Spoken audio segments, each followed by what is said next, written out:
Hi, my name's Derek and I'm an advisor on Contact's free helpline. This podcast is about getting direct payments to buy social care for a disabled child. It specifically looks at the rules in England, but very similar rules also apply in the rest of the UK. Now, direct payments aren't a state benefit like DLE that you can spend on whatever you choose. Instead, a direct payment is an amount of money that you get from social services and which must be spent on buying care or support for your child that has been agreed in a social care assessment. Some parents think that if their child's care assessment results in them being refused services, they can ask for direct payments instead. But I'm afraid this simply isn't the case. If your child has been assessed as not qualifying for services, they can't get a direct payment. However, if your child's assessment results in social services agreeing that your child qualifies for support, you can choose to receive direct payments to buy this yourself rather than having social services organise it for you. So the idea is that by using direct payments, you should have more flexibility and control over how your child's needs are met, who provides that care, and when this happens. The amount of direct payments you get will be dictated by your child's assessment. It depends on the type of needs social services have agreed to meet and how many hours support has been agreed. So for example, if a child's assessed as needing 10 hours a week care that would cost £20 an hour to provide, your direct payment should be around £200 a week. If your disabled child's aged 18 or over and gets benefits such as universal credit in their own right, they may be asked to make a financial contribution towards the costs of their direct payments budget. However, most local authorities don't ask for any contribution where a disabled child is under 18. Once direct payments have been agreed with your local authority, you'll have to decide how to best use them. One option is simply to approach a provider such as a care agency or voluntary organisation and buy the service from them.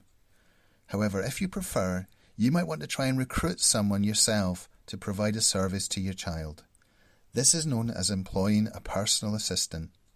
This can be done by someone who already knows your child, including a close relative who lives elsewhere. You can't normally employ a close relative who lives in the same household as your child, unless social services agree that this is necessary in order to meet your child's needs. If you do decide to employ someone yourself, you're going to have all the normal responsibilities that an employer has for their workers. This is the case even if the person you employ is a family member. And this includes dealing with tax, national insurance, health and safety, and pension issues. Because of this, using direct payments might involve more work and responsibility for you. But it's worth remembering that every council funds a service in their area to provide specialist support and advice to families who are using direct payments. And while you have the option of choosing direct payments, these can't be forced upon you. So if you find using direct payments to be too much, you can ask social services to organise part or all of your child's care package instead. No matter how you decide to use your direct payments, you must spend the money on meeting the needs identified in your child's care plan. Each child's plan is different, but common examples are things like help with your child's personal care, help in getting your child involved in leisure activities, or a sitting service to look after your child while you're out. If you spend the direct payments on other needs that have not been agreed by social services, you're likely to be asked to repay the money. So make sure you keep social services informed if you're thinking of making any major changes in how you use your direct payments. Social services should keep in contact with you to check that direct payments are working well. And while you can build up a small amount of money to cover emergencies, if a very large sum builds up in your direct payment account because you haven't been able to buy any care for your child, your direct payments are likely to have to stop and be replaced by support from social services, at least on a temporary basis. If you're assessed as needing services in your own right as a carer, you also have the right to choose direct payments to buy these carer services rather than have them organised by the local authority.